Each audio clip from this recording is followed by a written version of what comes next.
On the Track is a web TV show about cryptozoology, natural history, green issues, and whatever else the team feel like making up as they go along. Enjoy. So what's in today's show, Mr. John? Well, Hennis, this week we are for the second week running going up to Loch Ness with Squibbs and Gerhard to look at what happened in the great Loch Ness monster hunt at the end of August. Enjoy. Bingo. Okay. Make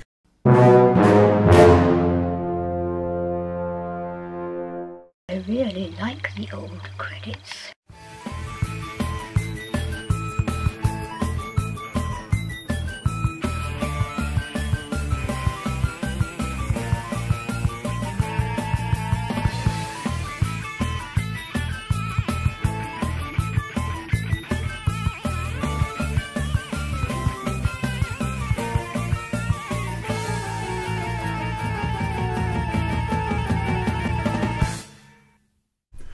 So, ladies and gentlemen, good afternoon. My name's John Downs and welcome to another episode of What on Earth is That Over There?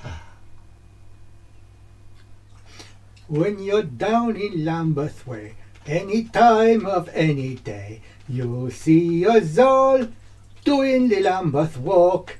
Every little Lambeth gal with a little Lambeth pal, you'll see them all doing the Lambeth walk. What the bloody hell are you on about, Lambeth walk? What a load of pansified southern crap. You should be doing the Leeds walk. It's what real men do. Good afternoon, ladies and gentlemen. My name's John Downs. I'm the director of the Centre for Fortean Zoology, and welcome to another episode of On the Track. For those of you who don't understand this, on Wednesday evenings at 6:30 for about a quarter of an hour, and on Saturday afternoons at 3 o'clock for about twice that, we bring you a mélange, a miscellany, if you will, of hard science, weird shit, and surreality. What's surreality? Well, shall we ask Richard? So, Richard, what is surreality? Surreality is when Marie Antoinette and the Rosillos go sheep worrying. Ah, si, let the meat grow sheep flesh.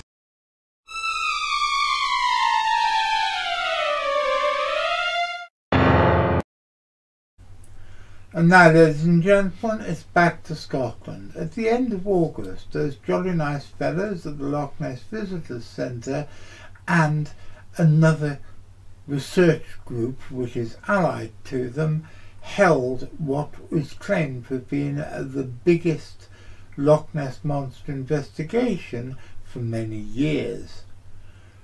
We look at what happened with Ken Gerhard, who was there, and with Squibbs, who wasn't, but can always add his soupçon of expertise to anything involving the Great Glen.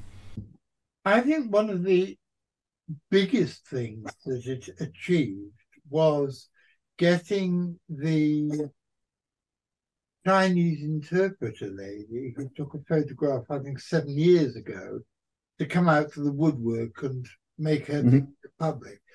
Because I don't know if I agree with Steve Felton, who apparently said it was the best piece of evidence ever, but it's certainly intriguing. What do you think of it?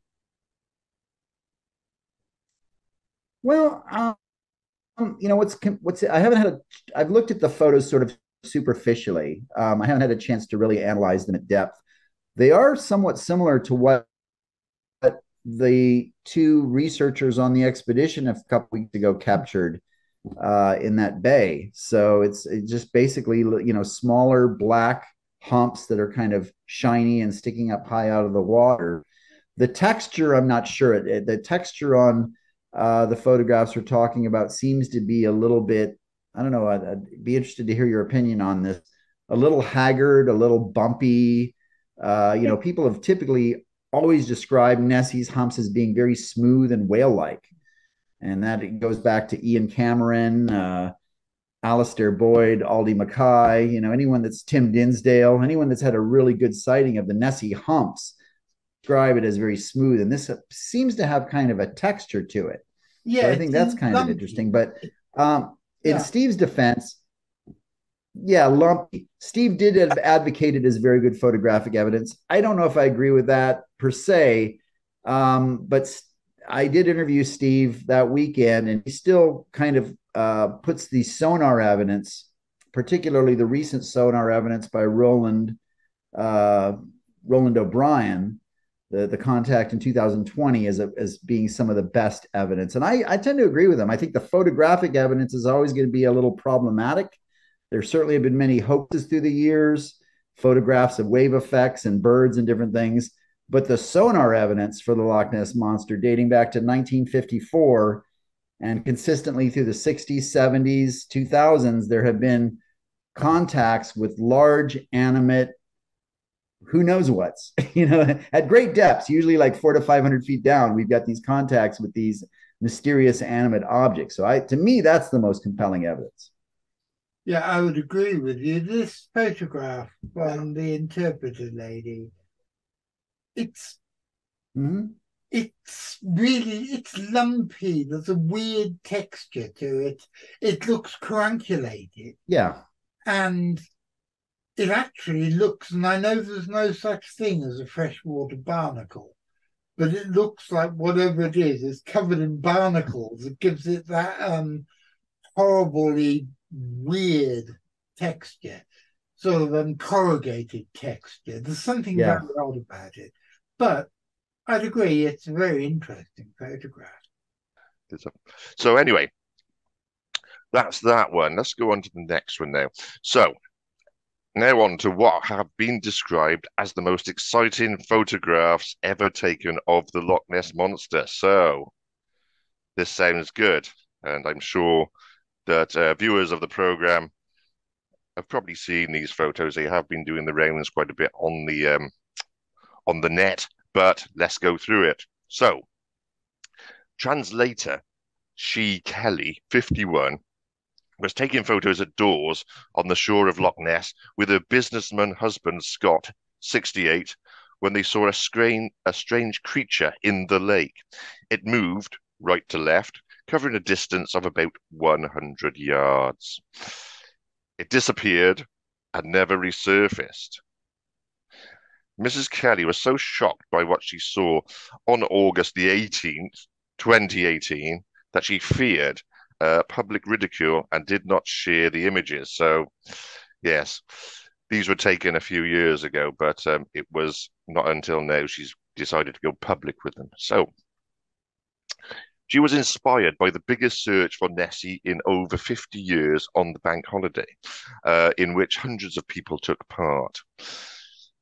It was then she plucked up the courage to show her startling photographs to veteran Nessie hunter Steve Feltham. Steve was astounded by what he saw. So, let's have a look at the images that astounded Steve Feltham. Let's have a look at the first one we've got there, which is a full frame image. We'll look at this one. I've labeled that picture number 7. So let's see. So yeah. Right, so we got the full frame image, and then there's 2 humps making their way across the loch.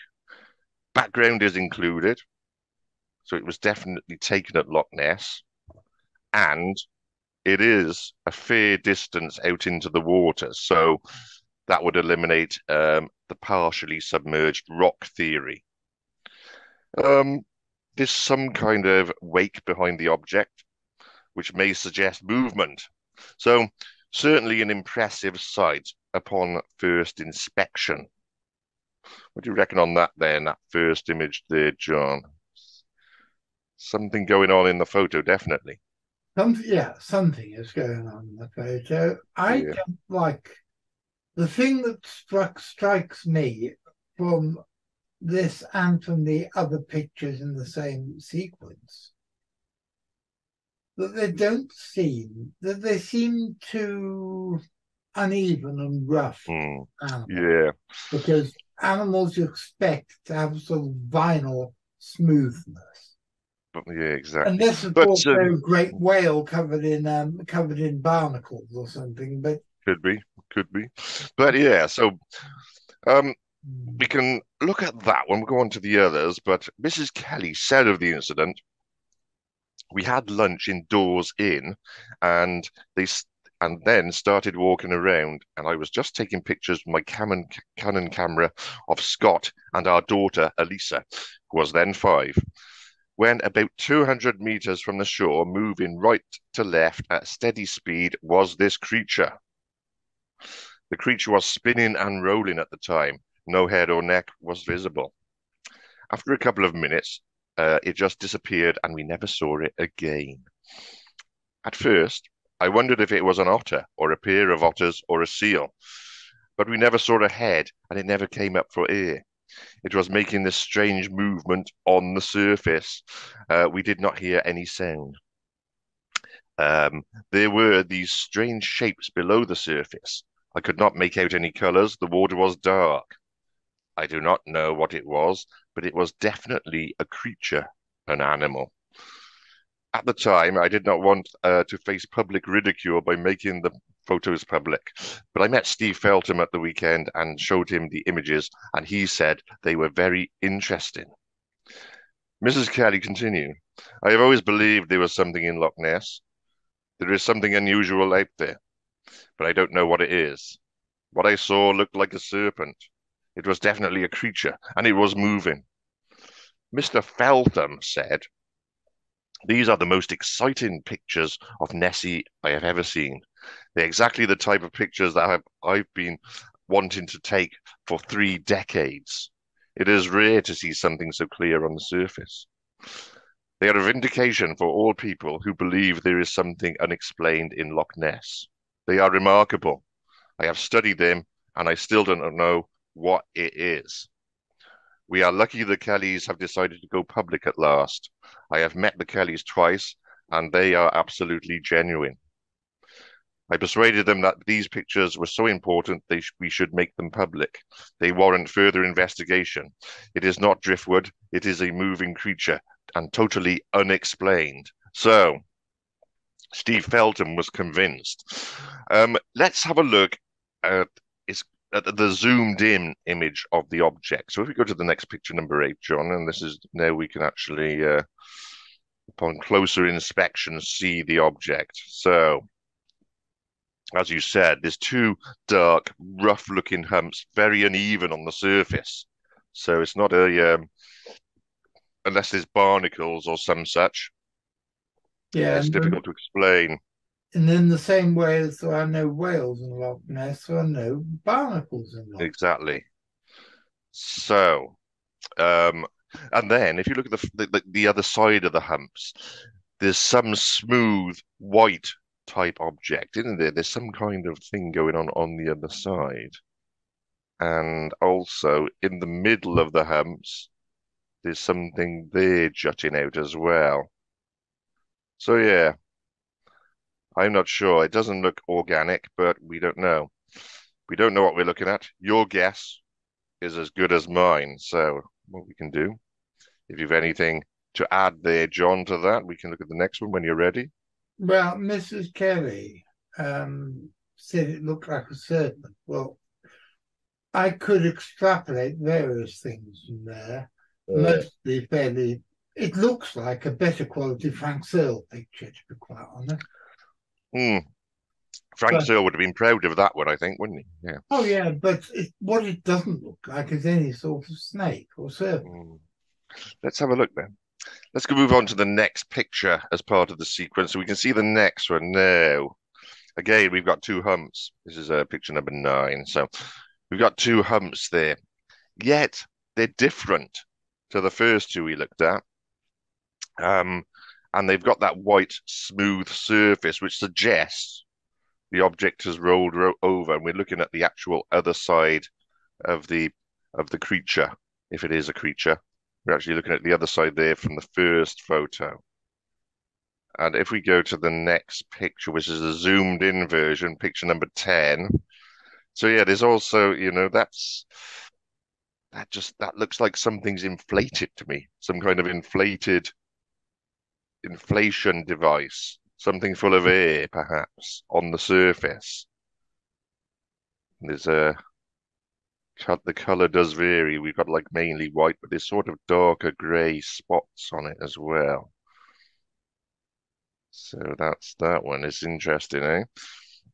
Does anybody, and I'm not pointing fingers at Mrs. Kelly in any way, I'm not casting aspersions at her in particular in any way, but does anybody make a large inflatable Loch Ness monster? Yes, I'm sure they have. People do such things, and there's other inflatable things as well, such as dinghies or something like that, which have could be partially submerged. Which I'm looking at that photo there, that does suggest there's something along those lines. If we go to the next picture there, John, let's look at number 11. This is in the sequence, so number 11, and so there again we're looking at one hump, suggesting that the object is submerging, as the witness said it was, and confirming that it wasn't static. So, but again, we're looking at one of the first humps. Again, we got the rough surface there, the darker surface, uneven rough surface, and on the next image, number 12, we can see how the object is almost totally submerged. There's not much left on the surface. So that's that sequence. So it's interesting anyway. It is interesting, and Steve Felton's right. It's the most significant picture in a long time. But what it is, I don't know. One of the newspapers said, it's been confirmed now that the creature photographed by Mrs. Kelly was a sturgeon. Well, how the hell did they get sturgeon from that? Yeah. Yeah, I don't think it's a sturgeon, especially with the, but I think it's a non-organic object. But what we'll do, let's go to the next picture because there's more to come. So let's go to picture 13. This is interesting because now what we're looking at there seems to be something different from the other photos. And yeah, it's a different shape, peculiar. And if we go to the zoomed in one, which is picture number 14, the zoomed in photo of that, and if you use your imagination a bit, what you've got there possibly is the top of the head. You've got like a snout type part of the head, and also you've got the white eye there. So could that be Nessie's head on the surface of the water? You have to I'm going to interesting. Closer in here on my eye. Yeah, Nessie peering above the surface. That's what we could well have there. Certainly interesting, and it's certainly different to the other photos in the sequence. You know what picture 11 looks like? Number 11, let's have a look at that one. Yeah, that's the single hump, yep. Do you remember the picture that's supposed to be of the Lake Manitoba creature, Manipogo, that's in Peter Costello's In Search of Lake Monsters? Yes, that's the black and white one, a sort of arching above the water, yes. That looks a little bit like that. Or even perhaps a baleen whale doing its thing when it's feeding. Something along those lines. But again, how would a baleen whale get into the lake? Yes. It wouldn't last very long in there. Exactly. And as always with Loch Ness, there's more questions than answers. But yeah, if we go back to that picture number 13 and 14, the zoomed in one, that's, you use your imagination and you've got Nessie's head poking out of the loch. I think it looks like a vulture swimming. I mean, I'm sure it Yeah. isn't a vulture swimming, but it looks like it's got a huge. Exactly. That's what it, yes. But anyway, so there we go. So if that's some of the photos. You take a lot of photos. One thing though, obviously, John, as we always mention, she had this fancy camera. Surely it has a video function that would answer a lot of questions, wouldn't it? If she could just take a video, we could see a lot more. But there's no video, just photos. So, what is it that Mrs. Kelly photographed? Well, firstly, from there's she had that camera, so obviously she could have taken a video. So why wasn't there one? And she was just taking still photos, and so we don't know why that is. Explanations have varied, though. A deflated dinghy, perhaps, is one possible explanation as to what she photographed. I'm in favour of that, especially with when we're looking at the sort of the white humps. They do look like inflated canvas or something like that. A tarpaulin, possibly. Swimmers in the loch with backpacks above their head has been suggested. Well, So I think that's completely ludicrous. well, and also a fake stunt carried out by divers. Well, so your guess is as good as mine. Well, Biologist. if it was a fake carried out by divers, they'd have to be in cahoots with Mrs. Kelly to know that she was there with a camera at exactly the right time. Yes, And she would be in on the. That sounds a little unlikely. Yes.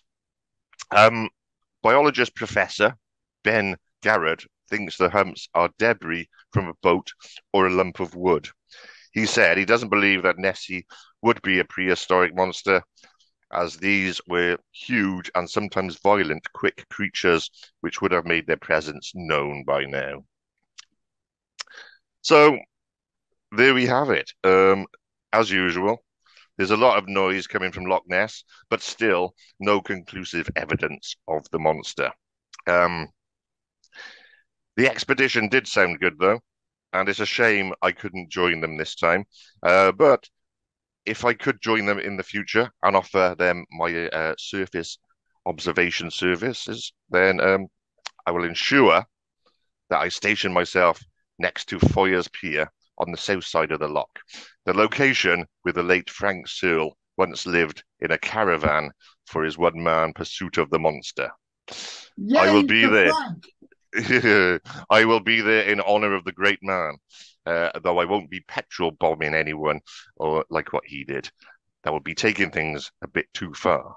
So, have you heard any reports about how the weekend went? Well, from attendees, I mean. Not really. What we've looked at today is pretty much what we've got.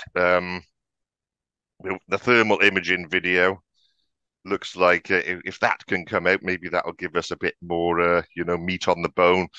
There were some sightings, but there was no real good photos, or there was one video with some humps at distance, but it wasn't really that good. No, so haven't really heard anything. We'll just have to wait for this thermal imaging video to come out in full to see if that's got that reveals anything. Well, I was scrolling through what used to be called Twitter, and I found all sorts of people talking about it. Some people being very enthusiastic and saying that it was a wonderful community event. Mm-hmm. Others saying that half the people there were stoned and drunk and behaving stupid. Well, it was very poor weather, so, but yeah, it's all right. If you're on a vigil, yeah, take a few beers or whatever you like with you. Don't get hammered though, But yeah, that's it's part of it is that it's a day out, isn't it? Nice day out in the country. So if you don't see anything, at least you've enjoyed yourself. But yeah, the weather was very poor though. from what I can gather. If you want to support us and help us make more content like these, please press like, subscribe, follow our Facebook page and check out our Patreon. And as the ghost of Joe Strummer, who's an ever more regular visitor to my little house, will tell you, don't forget to ring the notification bell, otherwise you won't be told when the next episode's gonna be. And that would be an awful pity, wouldn't it? And so, ladies and gentlemen, that's about it for this episode. I'd like to say a big thank you to all the people but for whom it wouldn't have been made, such as, in no particular order, my producer Louis, Richard Freeman, Miss Isabel, and to my two guests, who were Ian Squibbs and Ken Gerhard. We'll bring you more news from Loch Ness when we get it, but I'm going to be back again on Wednesday, and again I've got Ken Gerhard with me because we're going to be talking about the ivory-billed woodpecker and his next project, which is a hunt for this very rare avis. And I'll be back next Saturday. And what am I doing next Saturday? I am going to be visiting Tajikistan with our very own Richard Freeman, who's back from his adventures and wants to tell us all about them. So, are you there, McCrinnan? McCrinnan? Because if you're there watching, and I'm going to be there doing the live chats and stuff, and by the way, big apologies for last week when I managed to screw the live chat timing up, but we will hopefully get it right for next Saturday. If you're all there doing your things, I'll be seeing you.